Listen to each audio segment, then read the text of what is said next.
Apakah putusan terbaru MK yang mengubah syarat pencalonan kepala daerah otomatis berlaku pada Pilkada 2024? Dan apakah putusan MK ini bakal mengubah konstelasi politik terutama untuk Pilkada Jakarta? Kami akan membahasnya bersama dengan pakar hukum tata negara Ferry Amsari dan guru besar ilmu politik UIN Jakarta, Profesor Burhanuddin Muhtadi. Selamat malam, udah Ferry, Prof. Burhan. Malam. Oke, suara udah Ferry belum terdengar ini. Masih di mute tidak? Oke, sudah baik. Karena saya harus ke Anda dulu nih. Udah Ferry, apakah putusan MK nomor 60 ini kabar baik buat publik khususnya warga Jakarta? Ya, ini luar biasa ya, menjelang waktu dibukanya pendaftaran calon kepala daerah, MK mengeluarkan putusan yang sangat monumental, memperbaiki banyak hal, membuka keran demokrasi. Bayangkan partai yang dulu potensial disisihkan di dalam ruang demokrasi konstitusional kita, hari ini bisa mengajukan calon sendirian, begitu ya. Partai-partai yang non parlemen bahkan yang telah ikut proses demokrasi pemilu legislatif 2020 juga bisa berkoalisi dengan partai buram lainnya, partai di luar parlemen untuk mengajukan calon. Bahkan kalau kita lihat untuk konteks Jakarta, ada calon yang preferensi politiknya luar biasa, itu disingkirkan oleh ruang kepentingan politik tertentu. Saat ini sangat terbuka kemungkinan untuk dapat mencalonkan di pemilu DKI Jakarta, ya. Pemilu DKI Jakarta. Nah, artinya ini ruang demokrasi konstitusional yang baik, di mana kesempatan bagi setiap orang dibuka selebar-lebarnya. Tentu partai punya kesadaran ya, mereka tidak mau kalah secara konyol, mereka akan berkoalisi membangun potensi-potensi sehingga mereka masih bisa untuk katakanlah betul-betul memilih calon yang bisa memenangkan pertarungan. Jadi angkanya besar, mungkin jumlah calon akan bertambah, tetapi juga tidak akan banyak sekali. Yang kedua tentu saja ini bisa diterapkan saat ini, karena memang ini putusan berlaku saat ini, sifat putusan MK kan begitu, diberlakukan saat dibacakan, dan kemudian setelah dibacakan itu semua bisa digunakan karena berkekuatan hukum tetap. Kecuali MK mempertimbangkan lain dalam putusannya. Kalau disebut MK berlaku 2029 biasanya disebutkan di dalam putusannya. Karena tidak disebutkan, maka dengan sendirinya putusan ini berlaku dan mestinya diterapkan di 27 Agustus dalam proses tahapan pendaftaran nanti. Jadi begitu Mbak Zilvia, ini betul-betul uang baru yang sangat menarik, memberikan efek kejut yang sangat baik bagi demokrasi pemilihan kepala daerah kita. Sekarang tidak perlu khawatir potensi calon tunggal ya, membeli seluruh perahu itu kemungkinan akan menjadi mengecil ya. Yang awalnya potensi 2 kali lipat, Perludem misalnya mengatakan akan 2 kali lipat dibandingkan 2020, lebih dari 50 pasangan calon tunggal karena praktik membeli seluruh perahu. Jadi kita akan bermain-main dengan kotak kosong. Nah, dengan putusan ini potensi itu akan diredup, MK memperbaiki banyak hal, dan mudah-mudahan ini memperbaiki juga semangat publik pemilih untuk betul-betul berpartisipasi dalam praktik demokrasi konstitusional pemilihan kepala daerah. Oke, baik. Prof. Burhan, banyak yang langsung mengaitkan putusan MK hari ini dengan nasib PDI Perjuangan yang kini bisa mengusung sendiri calon gubernur di Jakarta. Apa yang betul-betul harus dipertimbangkan PDI Perjuangan sebelum memutuskan paslon yang akan diusung? Saya kira PDI Perjuangan bukan hanya melihat variabel elektabilitas terkait calon yang akan mereka usung, tetapi juga melihat perkembangan dinamika di koalisi Kim Plus. Karena deklarasi Ridwan Kamil Suswono yang sudah ditetapkan kemarin itu masih bisa berubah karena belum didaftarkan ke KPU. Jangan lupa setelah putusan MK ini itu ada 8 partai yang bisa mencalonkan sendiri tanpa harus berkoalisi dengan partai lain di Jakarta. Artinya sangat mungkin terjadi dinamika di internal Kim Plus yang membuat 1-2 diantaranya berubah pikiran. Karena jangan lupa Zilvia, alasan mereka memilih Ridwan Kamil adalah alasan partai yang bersangkutan dianggap tidak punya kursi cukup. Ini alasan yang disampaikan oleh PKS, termasuk juga oleh Nasdem maupun oleh PKB. Nah, ilah itu batal dengan putusan MK. Karena MK kemudian mempersilahkan partai-partai dengan syarat khusus tadi, sesuai dengan jumlah DPT di tiap wilayah, untuk bisa mengusung sendiri. Jangankan PKS sebagai pemenang pemilu di Jakarta, PSI pun kalau misalnya mau mencalonkan calon sendiri, bisa sesuai dengan putusan MK terbaru. Jadi saya setuju dengan Bung Ferry, putusan MK ini adalah hadiah terbesar, kado terbesar MK buat Indonesia yang baru saja merayakan hari kemerdekaan ke-79. Karena mengembalikan track demokrasi pada track yang sebenarnya. Karena demokrasi itu prinsip utamanya adalah persaingan. Nah, persaingan itu belakangan itu ditutup dengan kartelisasi politik di tingkat elit. Jadi kita perlu mengembalikan semangat demokrasi pada dasar awalnya, yaitu munculnya persaingan antar partai. Nah, partai seharusnya mampu menarik, mengagregasi preferensi masyarakat yang beragam tadi dalam pilihan yang macam-macam. Nah, ini yang hilang dalam beberapa waktu belakangan. Oke, baik. Prof. Burhan dan juga Uda Ferry sudah bergabung bersama kita, Ketua DPP PDI Perjuangan, Syukur Nababan. Bang Syukur, selamat malam. Selamat malam. Selamat malam, Prof. Selamat malam, Mas Ferry.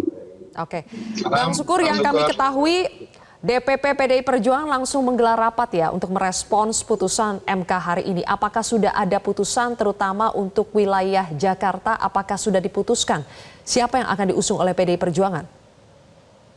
Ya, yang paling kaget itu adalah ternyata bukan hanya kami yang senang ya. Ternyata tadi ini semua rakyat Indonesia, Prof. Burhan tadi mengatakan ini adalah hadiah bagi kemerdekaan, bagaimana demokrasi yang dimenangkan tentu masih sangat panjang ini. Perjalanan demokrasi kita sehingga kita bisa kembalikan dengan benar ini ke depan. Masih banyak hal-hal yang harus kita bicarakan. Nah tentu maka kami akan kembali mengevaluasi detail daripada setiap daerah dan menghitung. Tadi kan itu ada beberapa bertingkat itu sesuai dengan DPT-nya ya. Ya intinya apakah kita bisa mengusung dan kita pasti akan ngelawan. Kita akan memberikan kader-kader terbaik kepada rakyat untuk dipilih yang pas memimpin di daerah tersebut. Nah contohnya di DKI, Jawa Barat yang tadinya kita berpikir ya begini apakah kita maju atau tidak, udah sampai kita bahas ini, masalah nggak undang-undangnya Prof, Mas Ferry, jika misalnya PDI Perjuangan ya tidak mengusung karena tidak dibolehin dengan sebelum dirubah MK ini. Ya, udah sampai hampir ke situ pemikiran kita. Tetapi keputusan hari ini memberikan kita darah baru, semangat baru bahwa ya pada akhirnya kebenaranlah yang menang. Kebenaran akan menemukan jalannya. Kita biarkan nanti rakyat yang menentukan. Begitu. Oke.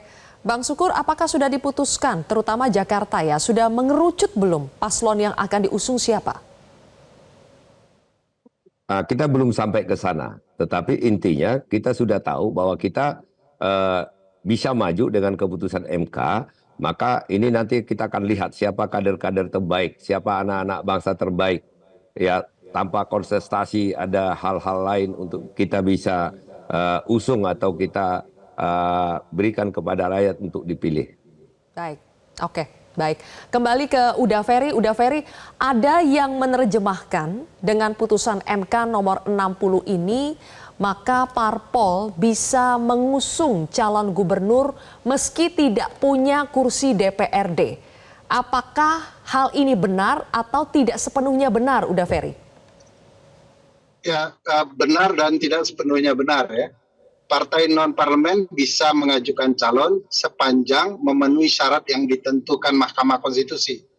Misalnya kalau konteks Jakarta itu 7,5% suara sah.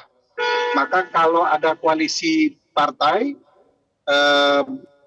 membangun koalisinya hingga sampai suara mereka 7,5%, maka mereka berhak mencalonkan sendiri. Tapi kalau serta-merta, karena mereka di luar parlemen, biasanya angkanya tidak terlalu besar.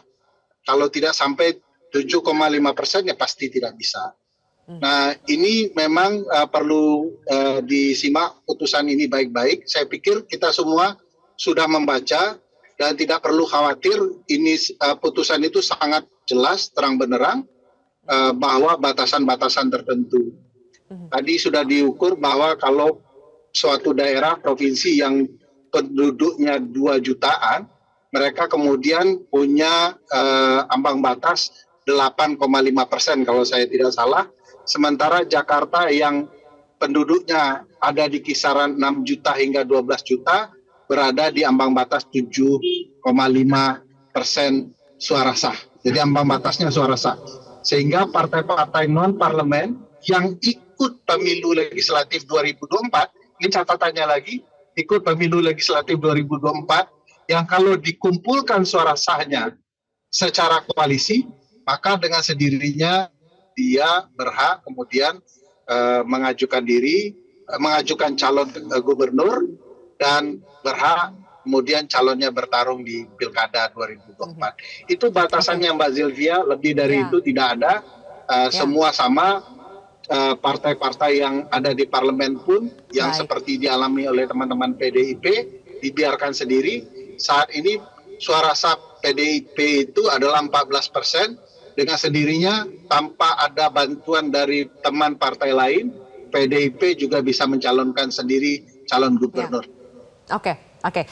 Berikutnya kita akan gali lebih jauh ketika PDI Perjuangan sekarang bisa mencalonkan sendiri tanpa berkoalisi dengan partai politik manapun. Apakah pilihannya PDI Perjuangan akan lebih memprioritaskan calon internalnya dari partainya sendiri atau terbuka lebar untuk mengusung calon eksternal di luar partainya? Dan apakah ada parpol dari Kim Plus yang akan balik kanan? Nanti kita akan bahas lebih jauh pemirsa, usai jeda. Koalisi Indonesia Maju mungkin harus duduk bersama lagi ya, memetakan ulang kira-kira nanti pasca dari putusan MK ini seperti apa. Sekali lagi kita tunggu putusan MK ini nanti putusnya salinan lengkapnya seperti apa. Nanti teman-teman KPU mungkin malam juga mereka sudah punya pandangan ya. Saya juga sudah tadi suruh minta teman-teman staf TA di Komisi 2 untuk mengkajinya. Nah, malam nanti bisa akan kita ketahui. Ada kemungkinan perubahan berarti ya Bang, nama-nama cakada-cakada itu ya Bang? Ya, kalau secara politik, secara strategi, begitu peraturan berubah, terus kemudian peta kekuatan berubah, ya tentu kita harus menyesuaikan diri gitu. Baik, kembali lagi pemirsa di Prime Time News. Bang Sukur, apakah sekarang untuk Jakarta PDI Perjuangan akan lebih memprioritaskan mengusung kader sendiri atau justru kader eksternal yang elektabilitasnya menjulang?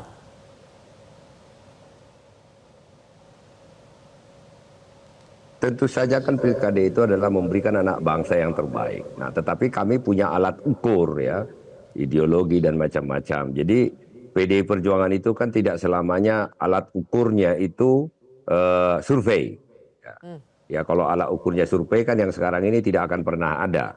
Nah, banyak parameternya. Nah, tentu untuk Jakarta, Jawa Barat, dan beberapa daerah lain seperti Banten ya, yang sempat ya tadi Prof. Burhan mengatakan oligarki apa tadi istilah beliau ya? Kartel. Di mana oligarki kartel ya.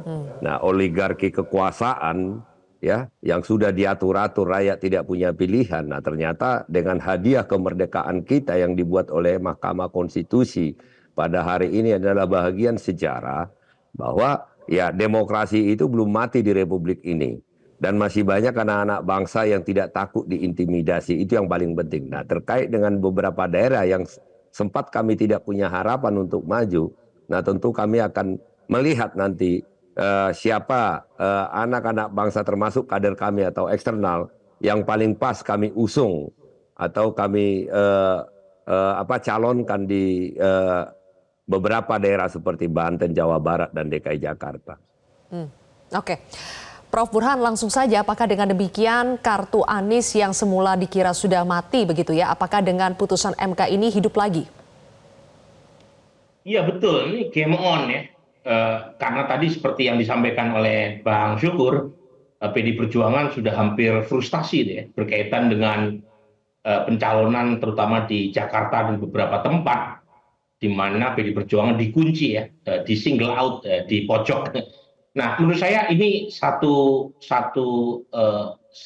hadiah, satu plot twist ya, yang keren ini ya, dan menghidupkan kembali makna demokrasi sebagai persaingan tadi, dan karenanya partai-partai harusnya memanfaatkan ya, kesempatan kedua ini, termasuk belanja tokoh yang dianggap paling potensial. Nah, di Jakarta memang bisa dimengerti kalau misalnya PD Perjuangan lebih memprioritaskan kader sendiri, karena partai adalah tempat sekolah dan kaderisasi buat mereka yang bersusah payah di internal masing-masing.